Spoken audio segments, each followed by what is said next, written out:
BPF women Baganpara ব্লকৰ BPF women কমিটিৰ আমাৰ মানে সভা নিৰ্বাচনৰ লগত সংগতি ৰাখি পেলাই মহিলাসকলৰ কাৰণে ছেপাৰেটকৈ কৰা এখন সভা।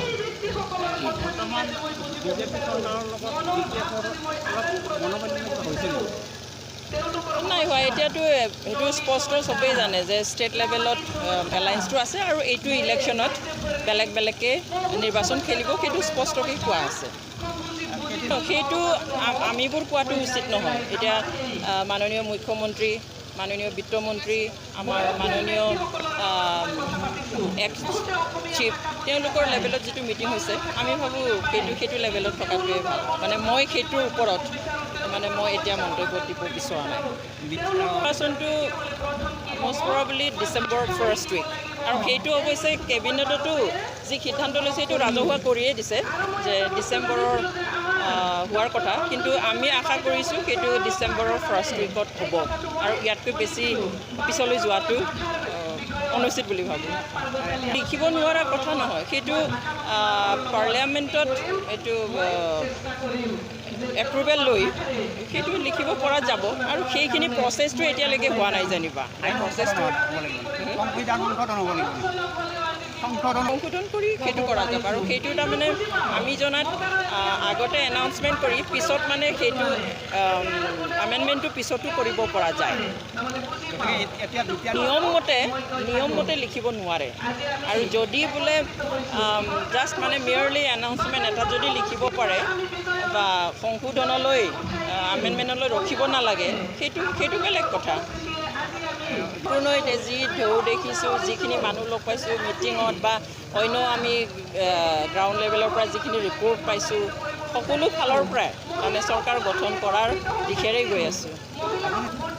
মই ভাবিছোঁ ইমান দিনে মই ছ'চিয়েল অৰ্গেনাইজেশ্যনৰ লগত থাকি কাম কৰিলোঁ যোৱা 28 বছৰে, গতিকে মই এতিয়া ভাবিছোঁ যে মই পলিটিকেলি মই ৰাইজক সেৱা কৰিম। আগতে মই নন পলিটিকেলি সেৱা কৰিছিলোঁ, বিশেষকৈ হিউমেন ৰাইটছ বা women's rights, indigenous peoples rights সেইটো লাইনত মই কাম কৰিছিলোঁ, কিন্তু এতিয়া মই সমগ্ৰ অসমৰ ৰাইজ স্পেচিয়েলি আমাৰ BTADৰ বিভিন্ন জাতি জনগোষ্ঠীক লৈ পেলাই হাগ্ৰামা মহিলাৰী ডাঙৰীয়া BPFৰ জৰিয়তে যেনেকৈ কাম কৰি আহিছে যোৱা 15টা বছৰত, আৰু সেইটোকে মই ভাবোঁ যে এনেকুৱা লাইনতে মই যে সকলো জাতি জনগোষ্ঠীক একেলগে সেৱা কৰাৰ সুযোগ পাম বুলিয়ে মই BPFত আজি সমুদ্ৰৰ লগত সভা সমিতি কৰিছিলোঁ যোৱা স্পেচিয়েলি।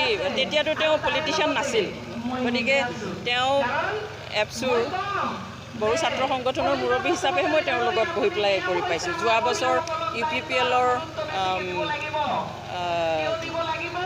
ইলেকশ্যনৰ সময়ত মানে UPPLৰ MP ইলেকশ্যনৰ সময়ত পাৰ্লিয়ামেণ্টাৰী ইলেকশ্যনৰ সময়ত UG ব্ৰহ্ম ডাঙৰীয়াৰ হৈ মোক প্ৰচাৰ কৰিবৰ কাৰণে তেওঁ মোৰ ঘৰত গৈ পেলাই তেওঁ মোক অনুৰোধ কৰিছিলে। সেইমতে মই তেতিয়াও তেওঁ যদিও মই তেওঁলোকৰ লগত মিটিং কৰিছোঁ তেতিয়াও তেওঁ এপছুৰে সভাপতি আছিলে, গতিকে পলিটিচিয়ান হিচাপে মই এতিয়া তেওঁক লগ পোৱা নাই, সভা সমিতি কৰাৰ সুযোগ। এতিয়া কোৰ্টো বন্ধ হৈ আছে, তেওঁৰ যিটো ইণ্টাৰিম বেলৰ হিয়াৰিং হ'ব লাগিছিলে সেই হিয়াৰিংটো এতিয়া হ'ব পৰা নাই। প্ৰথমতে 20 ফেব্ৰুৱাৰীত যি হিয়াৰিংটো ডিফাৰ কৰিছিলে সেই ডিফাৰেই মানে 3টা ডিফাৰ কৰাৰ পিছত পেণ্ডামিক হৈ গ'ল, লকডাউন হৈ গ'ল, কোৰ্ট বন্ধ হৈ গ'ল। তাৰপিছত তাৰমানে এতিয়া কোৰ্ট একেবাৰে আৰ্জেঞ্চি থকা কিছুমান বিষয়ৰ ওপৰত হাইকোৰ্টত কাম হয়, কিন্তু এইবিলাক মানে এতিয়ালৈকে হিয়াৰিং লোৱা নাই কাৰণে তেওঁলোকে পিছুৱাই আছে। আমি আশা কৰিছিলোঁ যে একৰ্ডৰ মাজেদিয়ে তেওঁলোকে কেৱল ৰঞ্জন ডিমাৰী ডাঙৰীয়াই নহয় যিমান জেলত আছে আটাইবোৰে পিচ একৰ্ডৰ জৰিয়তে, এইটো নিয়মেই হয় যে পিচ একৰ্ডৰ জৰিয়তেই তেওঁলোকে ওলাব লাগিছিল, কিন্তু আনফৰ্চুনেটলি সেইটো নহ'ল। এতিয়া কিমান দিন কেনেকুৱা কি হয় সেইটো চৰকাৰে নিশ্চয় চাব। এই মুহূৰ্ততে BPFৰ নেতৃত্বৰ মাজত আমি অলপ সংবাদ হোৱাৰ খবৰ এটা ওলাইছে, কি ক'ব?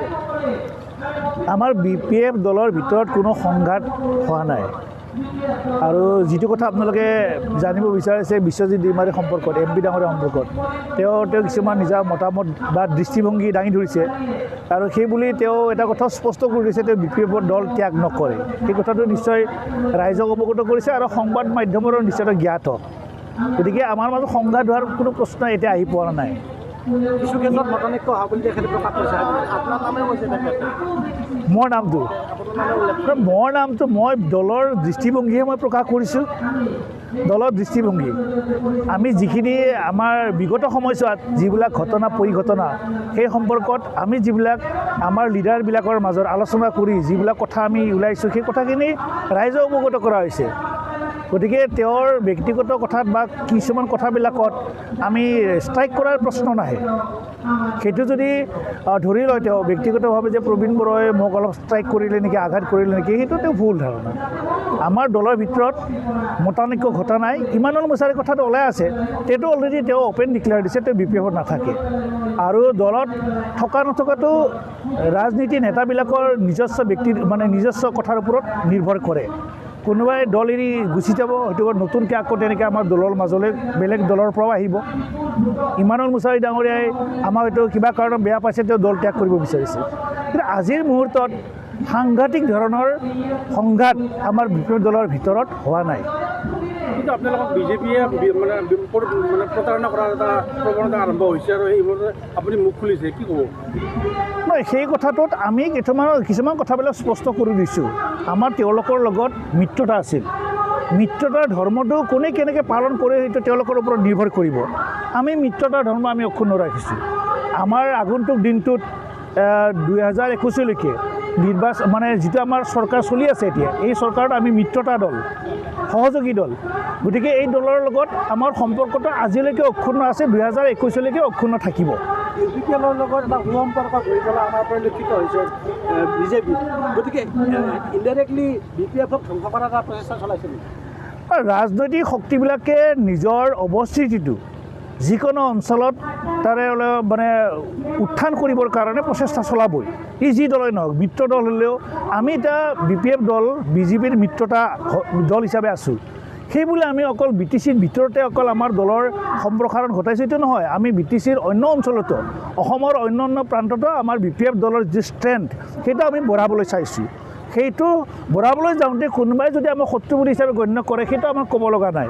কিন্তু কোনো ৰাজনৈতিক দলক আমি লক্ষ্য কৰি পেলাই আমাৰ দলৰ সাংগঠনিক স্থিতিটো অসমৰ অন্য অঞ্চলত সম্প্ৰসাৰণ কৰিবলৈ আমি চেষ্টা কৰা নাই। আমাৰ অকল নিজৰ স্থিতিৰ কাৰণে আমি কৰিব বিচাৰিছোঁ যে আমাৰ দল সকলো জাতি জনগোষ্ঠীৰ যাতে গ্ৰহণযোগ্য হয়, অকল BTCৰ সীমাবদ্ধ নাৰাখি অসমৰ অন্য প্ৰান্ততো এই দলটো সম্প্ৰসাৰণ আমি কৰিব সেইকাৰণে বিচাৰিছোঁ। কিন্তু কেন্দ্ৰ আৰু ৰাজ্যত যেতিয়া কংগ্ৰেছ আছিল তেতিয়া আপোনালোকক অফাৰ দিছিল এই চিটবিলাক, কিন্তু আক্ৰান্ত হৈ পৰিছে বিজেপি, কি ক'ব? কোনটোত? যেতিয়া কেন্দ্ৰ আৰু ৰাজ্যত কংগ্ৰেছ আছিল, BPF-ৰ লগত এটা সুন্দৰ বুজাপৰা আছিল, BTCত তেওঁলোকে প্ৰাৰ্থী প্ৰদান কৰা দিছিল 1 টকা, কিন্তু বিজেপিয়ে 1 টকা আক্ৰমণ হৈ পৰিছে, কি ক'ব? এতিয়া তেওঁলোকে এটা কথা তেওঁলোকৰ পাৰ্টি প্ৰেচিডেণ্ট ৰঞ্জিত দাস ডাঙৰীয়াই কৈ আছে যে BTC নিৰ্বাচনত আমাৰ কোনো বন্ধুত্ব নাই কাৰোৰ লগত, আমি এককভাৱে BTC নিৰ্বাচনত অংশগ্ৰহণ কৰিম। সেই দৃষ্টিভংগীটো ৰঞ্জিত দাস ডাঙৰীয়াই কৈছে। সেইটো তেওঁলোকৰ দলৰ সিদ্ধান্ত হয় নে নহয় সেইটো আমি নাজানো, কিন্তু সভাপতিয়ে কৈছে। সেই বুলি আমি কোনোবা এজন ব্যক্তি বিশেষে আমাৰ লগত মিত্ৰতা নাই, এককভাৱে যুঁজিব, তাত আমি প্ৰভোকিত হৈ পেলাই আমি আমাৰ মিত্ৰতাটো আমি বৰ্জন কৰিবলৈ বিচৰা নাই আজিৰ মুহূৰ্তত। কিন্তু এইটো ঠিক, যিহেতু তেওঁলোকে এককভাৱে যুঁজিবলৈ বিচাৰিছে, আমিও সেই অনুসৰি আমাৰ স্থিতিটো সবল কৰাৰ কাৰণে প্ৰচেষ্টা চলাইছোঁ BTCৰ ভিতৰত। BTC যাতে অন্য কোনো অন্য দলে যাতে আমাৰ যিখিনি প্ৰয়োজনীয়তা, যিখিনি চিট, যিখিনি আমি দখল কৰি আছোঁ সেইবিলাক যাতে অন্য ৰাজনৈতিক দলে দখল কৰিব নোৱাৰে তাৰ কাৰণে প্ৰচেষ্টা চলাইছোঁ। আৰু তাৰ কাৰণে আমি সাংগঠনিক স্থিতিটো আমি গঢ়ি তুলিছোঁ। গতিকে এই ক্ষেত্ৰত কোনোবাই কাৰোবাক কোনোবা ৰাজনৈতিক দলে কাৰোবাক শত্ৰুতা গণ্য কৰিব সেইটোলৈ আমি কেয়াৰ নকৰোঁ। যিকোনো ৰাজনৈতিক দলক BTCৰ নিৰ্বাচনত আমি প্ৰত্যাহ্বান জনাবৰ কাৰণে BPF দলৰ সম্পূৰ্ণ শক্তিশালী আৰু আমাৰ যিটো আন্তঃগাঁথনি সেইটো সম্পূৰ্ণ মজবুত। কংগ্ৰেছৰ লগত কিবা আলোচনা চলিছে নেকি? কোনো আলোচনা এতিয়ালৈকে হোৱা নাই। বিভিন্ন ৰাজনৈতিক দলে সেইটো ধৰি লওক কোনোবাই কাৰোবাৰ লগত ফ্ৰেণ্ডশ্বিপ আছে আলোচনা কৰিছে, সেইটো বেলেগ কথা, কিন্তু ফৰ্মেলি বা ডিচিশ্যন লৈ পেলাই কোনো ৰাজনৈতিক দলে আমাৰ লগত আলোচনা বিলোচনা কৰা নাই। আমিও তেনেকৈ কোনো ৰাজনৈতিক দলৰ লগত তেনেকৈ আলোচনা বিলোচনা কৰা নাই আজিৰ মুহূৰ্তত। প্ৰতাৰণা কৰাৰ পিছতো মিত্ৰতাৰ পৰা কিয় ওলাই অহা নাই আপোনালোকে? আমি সেইকাৰণে কৈছোঁ যে মিত্ৰতাৰ ধৰ্ম আমি অক্ষুণ্ণ ৰাখিছোঁ। কোনোবা ৰাজনৈতিক শক্তিয়ে আমাৰ লগত মিত্ৰতা কৰি পেলাই যদি প্ৰতাৰণা কৰে সেইটো সময়ত আমি উপযুক্তভাৱে তেওঁলোকক প্ৰত্যুত্তৰ দিম। কিন্তু মিত্ৰতা থাকিও আপোনালোকে বিজেপিয়ে আপোনালোকক সুদৃষ্টি চোৱা নাই, ইউ পি পি এলক বেছি ভালকৈ চাইছে। আমি ইউ পি পি এলক তেওঁলোকে সুদৃষ্টিৰে চাইছেনে নাই এইটো আমাৰ হাতত কোনো তথ্য নাই, কিন্তু ইউ পি পি এলৰ যিটো উত্থান বা তেওঁলোকৰ যিটো কাৰুকাৰ্য সেইটো আমাক সন্ধিহান কৰি তুলিছে যে এই দলটো কোনোবা শক্তিশালী শক্তিয়ে তেওঁলোকক বেক ছাইডৰ পৰা সহায় কৰিছে। আমি এইটো নকওঁ যে কোন শক্তি, এইটো আমি ক'বলৈ বিচৰা নাই, কাৰণ আমাৰ হাতত কোনো তথ্য নাই। আৰু যিবিলাক কথা ওলাই আছে যে আমাৰ বেলেগ ৰাজনৈতিক দলবিলাকে আমাক প্ৰতাৰণা কৰা নকৰা এইবিলাক কথা ওলাইছে, মিত্ৰতা বিজেপিৰ লগত আছে, তেওঁলোকে আমাক কিছু আঘাত নিদিয়া নহয়, দিছে, কিন্তু সেই কথাখিনি আমি আগন্তুক দিনটোলৈ লক্ষ্য ৰাখিম। আগন্তুক দিনটোত নিৰ্বাচনটো আমি বিজেপি চৰকাৰ বা আমাৰ যিটো মিত্ৰ দল আমি তেওঁলোকক বাৰে বাৰে কৈছোঁ যে গভৰ্ণৰ উল্টা আমাক নালাগে, আৰু অতি সোনকালে নিৰ্বাচন মানে অনুষ্ঠিত কৰিব লাগে BTCৰ ভিতৰত, কাৰণ নিৰ্বাচনটো অনুষ্ঠিত নকৰাৰ ফলত ইয়াৰ যিটো গণতান্ত্ৰিক ব্যৱস্থা সেইটো ব্যাহত হৈ গৈছে। ইয়াৰ গভৰ্ণৰ ৰুলৰ কাৰণে ইয়াৰ ৰাইজে যিখিনি সুবিধা পাব লাগে বানপানীৰ সময়ত বা বিভিন্ন দুৰ্যোগৰ সময়ত, তেনেকুৱা সুবিধাৰ পৰা ৰাইজ বঞ্চিত হৈছে। সেইকাৰণে আমি মিত্ৰ দল হিচাপে তেওঁলোকক কৈছোঁ যে আপোনালোকে আমাক অলপ মানে মলায়ম দৃষ্টিৰে, অলপ সহানুভূতিৰ দৃষ্টিৰে চাই পেলাই তেওঁলোকে নিৰ্বাচন অতি সোনকালে অনুষ্ঠিত কৰিব লাগে।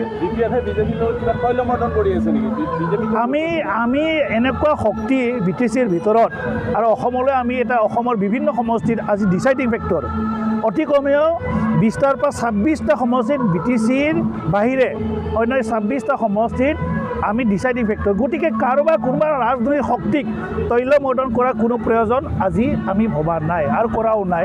আৰু আগন্তুক দিনটো মহিলাৰ দেৱৰ নেতৃত্বত আমি BPF দলে কোনো ৰাজনৈতিক শক্তিক তৈলমৰ্দন কৰিবলৈ নাই। কিন্তু এইটো ঠিক যে BTC অঞ্চলৰ ৰাইজৰ জনগোষ্ঠীবিলাকৰ সৰ্বাংগীন বিকাশৰ কাৰণে যি দল আহে, আমি কাৰণ ডিচাইডিং ফেক্টৰ এতিয়া আমাক বাদ দি পেলাই দিছপুৰত কোনো চৰকাৰ গঠন কৰিব নোৱাৰে, এইটো নিশ্চিত। গতিকে তেনেকুৱা মুহূৰ্তত আমি তৈলমৰ্দন কৰা প্ৰশ্ন নাহে।